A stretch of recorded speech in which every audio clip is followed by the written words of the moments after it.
Assalamualaikum warahmatullahi wabarakatuh. Perkenalkan, nama saya Susilawati dari Program Studi Ilmu Administrasi Negara. Video ini dibuat untuk menyelesaikan tugas dari mata kuliah Akuntansi Sektor Publik dengan dosen pengampu Bapak Edison SAP MPA. Baiklah, di video kali ini saya akan membahas materi yang berjudul Akuntansi sebagai alat perencanaan organisasi. Perencanaan merupakan cara organisasi menetapkan tujuan dan sasaran organisasi. Perencanaan meliputi aktivitas yang sifatnya strategi, taktis, dan melibatkan aspek operasional. Dalam hal perencanaan organisasi, akuntansi manajemen berperan dalam pemberian informasi historis dan prospektif untuk memfasilitasi perencanaan. Proses perencanaan juga melibatkan aspek perilaku, yaitu partisipasi dalam pengembangan sistem perencanaan, penetapan tujuan, dan pemilihan alat yang paling tepat untuk memonitor perkembangan pencapaian tujuan. Dalam organisasi sektor publik, lingkungan yang mempengaruhi sangat heterogen. Faktor politik dan ekonomi sangat dominan dalam mempengaruhi tingkat kestabilan organisasi. Informasi akuntansi diperlukan untuk membuat prediksi-prediksi dan estimasi mengenai kejadian ekonomi yang akan datang dikaitkan dengan keadaan ekonomi dan politik saat ini. Sementara itu, tingkat ketidakpastian atau turbulensi yang dihadapi sektor publik di masa-masa mendatang akan semakin tinggi. Hal ini tidak terlepas dari pengaruh pesatnya teknologi informasi yang merambah ke seluruh sektor, termasuk sektor publik.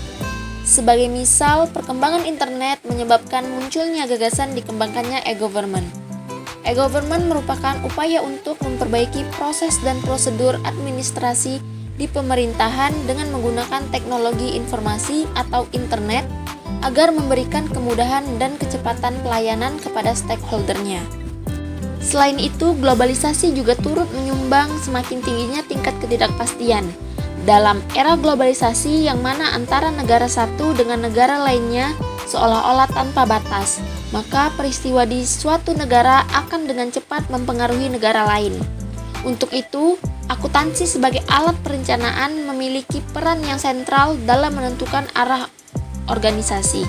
Informasi akuntansi sebagai alat perencanaan pada dasarnya dapat dibedakan menjadi 3 kelompok, yaitu yang pertama ada informasi sifatnya rutin ataukah ad hoc.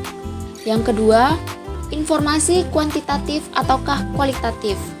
Dan yang ketiga, informasi disampaikan melalui saluran formal ataukah informal. Informasi yang sifatnya rutin diperlukan untuk perencanaan yang reguler. Misalnya, laporan keuangan bulanan, triwulan, semesteran, atau tahunan. Sementara itu, organisasi sektor publik seringkali menghadapi masalah yang sifatnya temporer dan membutuhkan informasi yang segera. Untuk melakukan perencanaan yang temporer, diperlukan informasi yang sifatnya ad hoc. Informasi akuntansi untuk perencanaan dapat juga dibedakan berdasarkan cara penyampaiannya. Apakah informasi akuntansi tersebut disampaikan melalui mekanisme formal ataukah informal? Mekanisme formal misalnya adalah melalui rapat-rapat dinas, rapat komisi, dan sebagainya. Pada organisasi sektor publik, saluran informasi lebih banyak bersifat formal, sedangkan mekanisme informal relatif jarang dilakukan. Hal tersebut adalah karena adanya batasan transparansi dan akuntabilitas publik yang harus dilakukan oleh lembaga-lembaga publik, sehingga perencanaan tidak dapat dilakukan secara personal atau hanya melibatkan beberapa orang saja.